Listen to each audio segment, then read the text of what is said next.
We're at the home of Joe Leake, and we've got a lot of plants out here. Absolutely. We wouldn't put him on the garden tour without it. That's right. But what we have here, Joe's got a lot of what we call topiary. And topiary is basically the art form of shaping plants to specific shapes. So you can kind of see behind me, he's got the rounded shape of some shrubbery with the taller, more defined shape of the arbor vitae behind. Now, it doesn't trim the arbor vitae, that's its natural shape, but he does make these round, perfectly round shrubs, and he does some other topiary that we're going to go over and take a look at in just a moment. So we're here with more topiary. Yeah, that's right. This is a Foster holly, and you see how the shape is absolutely perfect top to bottom, like a perfect sheet, 360 degrees. Makes an incredible appearance, and as you pan across and see some of the others, he's got several of them across the front of his house. Now, the visual interest is stunning, but it does take a lot of work. It takes about 45 minutes each time you trim one of these, and you have to do it about 4 times a year to maintain that shape. So when you consider that it's about 3 hours a year on one plant in your landscape, you have to consider the topiary is relatively labor intensive. Yes. Now, what type of tool do you use for this? You can use any variety of clippers. I don't know what he specifically uses, but you can use electric hedge clippers or gasoline hedge clippers are probably the fastest and easiest way to go around. But if you want to be very artistic and very specific in the shape that you're making, then you can use hand clippers and do just one little clip at a time. Think Edward Scissorhands and all the different shapes you can make. Yes. All right, let's head around back because he's got a fantastic water feature we want to see. Okay, we're at the big water feature. Yeah, he's got 2 beautiful heron statues that fill in this absolutely overcome with lily pads pool. His lotuses are in bloom, and I think it's one of the most spectacular flowers that you could have on your property is the lotus flower.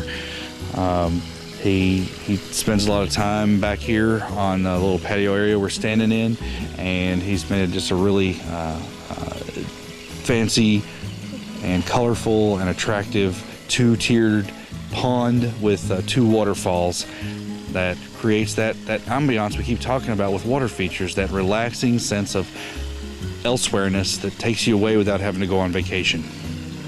And like you said, too, all the color surrounding it. That's right. He's got roses around the sides. He's got impatiens in the background underneath his locust trees.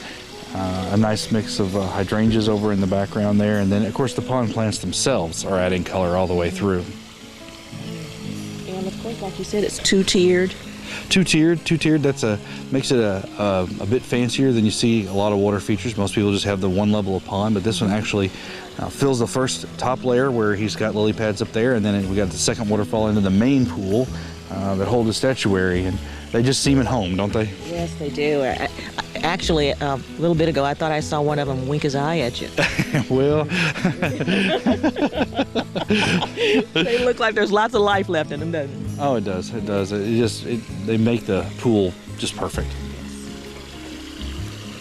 I heard a frog in the background there. This garden also has some wonderful trees. Yeah, he's used a variety of trees throughout to create a structure and a boundary and a border that it's been placed just right so that in the spots where he can look, that is to say there's not another house nearby, you can see for a long distance.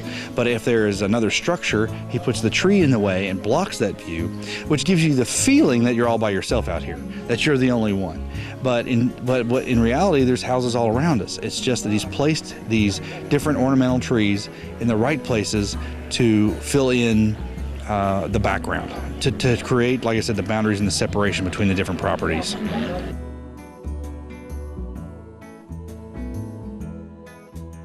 We're at the home of Lynn and Carleen Letford. That's right, and they've designed their property around a couple of different views. This is their coffee breakfast view. Goes down the hill to their pond and past their fish pond, past the statuary and down to the dock. And then we'll in a few minutes go over and take a look at their meditation view. And they also have something that's relatively unique. It's a bog garden.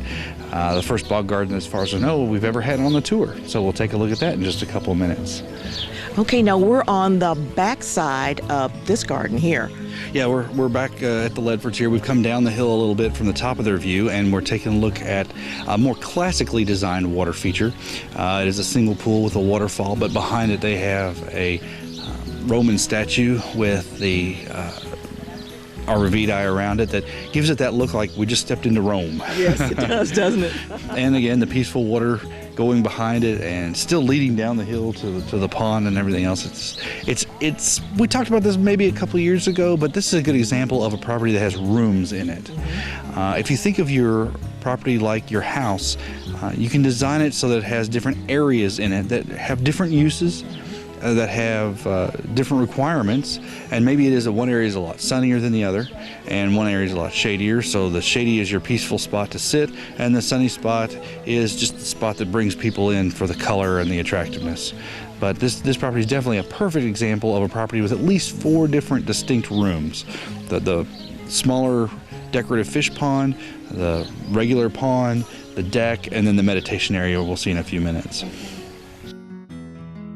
It looks like we're in the next room. We're in the next room, and this is their entertainment area. They've got a pergola, and they've grown wisteria across the top for shade.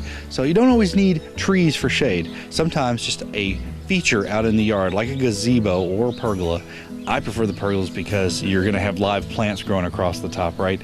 But that it adds something. It adds another place to go to get out of the elements, to not necessarily be beat down by the hot sun in the summer. As you can see here, they've got seating for 8, and you've got a place to put your drinks, and you can just imagine yourself with some company sitting around having a conversation, looking out over the beautiful pond they've got behind us there. And it's a different room. It's a different place to go for a little bit different purpose to enjoy your land. Well, what I enjoy here is the colors and all the different colors in the chairs. Yeah. And we do have a carpet down there on the floor too. So, it makes it a little homey. Makes it, come on in, have a seat, sit down, let's chat or whatever we're going to do today, play some games or whatever. Exactly. It's that sort of public space on your property that everybody can enjoy, and even the neighbors nearby can walk over and sit with you. Maybe if you put the light on in the middle, or put up a candle, they'll know you're here, and they walk over in the evening and just have a chat. Yes. And like you said, to all this greenery here, it just makes it so calm and peaceful with the wind blowing through the leaves, and it's just very, very calming. And he's planted a few things near the water that are really like the water. He's got cattails. He's got, or they have, I should say, because I think she actually plants all the water plants. But they've got some cattails. They've got what you call Louisiana iris or flags, and we'll see more of those in the bog garden in a second. And then they've got weeping willows, which are big water lovers. And you put those things around the pond. They're things that like to be near the water. And at the same time, then they add those different textures and things, and some of the things we've seen in other parts of the tour. Well, it looks like we're in the bog. We've made it to the bog, and what they've done here is they've basically dug out a couple of feet deep hole, and then they have lined it with a pond liner like you would build a koi pond with, like a 3mm rubber, and then they backfill it with some of the dirt and some compost or other organic matter, and then they plant plants in it that love a lot of water, that love to live in the mud and the detritus from the breakdown of the organic matter. There are some specific plants that really like that. This is kind of like what you consider like bayou plants. Yeah. They're cattails, and we have again, the Louisiana irises, or sometimes called flags, that are in this garden. We're kind of past the peak of the bloom here. There's just a very few flowers left, and we can zoom in on one of them there. But a couple months ago, or a little less than that, maybe about 5 weeks ago, this was just full of those yellow flowers, totally over the whole garden. But it's a little bit different kind of garden that not a lot of people have. There are more varieties of plants that you can put into a bog garden, but there are just several species that really only enjoy having very wet feet. And of course, they can also use this as a sort of nursery bed to dig plants out and then plant around the larger pond that we've already seen. That's really great. It's, like I said, the bog. The bog. You don't find too many of these. No, this is the first one on the tour, and we were kind of surprised even to find it last night, because it's not that common a thing, but it's not that hard to do, and certainly any landscaping book offers it as an opportunity to add to your landscape. It's just not that common. But properly grown and with sufficient plants in it, it doesn't pool up, it doesn't get mosquitoes or anything. It just really is just a muddy area that these plants prefer. After all this, I think I'm ready for a little meditation. Well, they've got it set up. This is their meditation area, accompanied by some huge meditative deep-throated wind chime.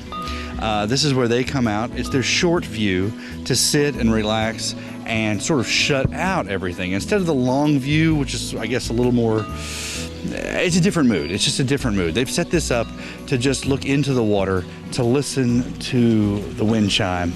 And once again, they've used the pergola with the wisteria, and this one isn't as old as the other one, so it hasn't covered as much, but it's getting there. It's covering as it is. Next couple of years, this will be completely shaded by the wisteria. But they've got the statuary again in the background. Just another room. It's the fifth room of their property, and it's the most relaxing. And they've designed everything in this area about being relaxing. They've added an extra bubbler there to kick into the pond to make that extra amount of splash water sound to kind of blend out the sound of traffic or anything that might be going by. They've put up some screening pines in the background so that you don't have to look at the next property. The whole point is just to be secluded but still be outdoors. I'm with Carlene Leffert here, and we're in your garden. Yes. It's beautiful. Thank you. I'm glad to share it with you. Okay, tell us a little bit about it. Well, it's about 17-year-old garden, and there are 180 trees and 132 species of different flowers in the beds. So it's just a work of love and labor, and really enjoy working in my gardens. Well, how did you determine what types of plants you wanted to put in your garden?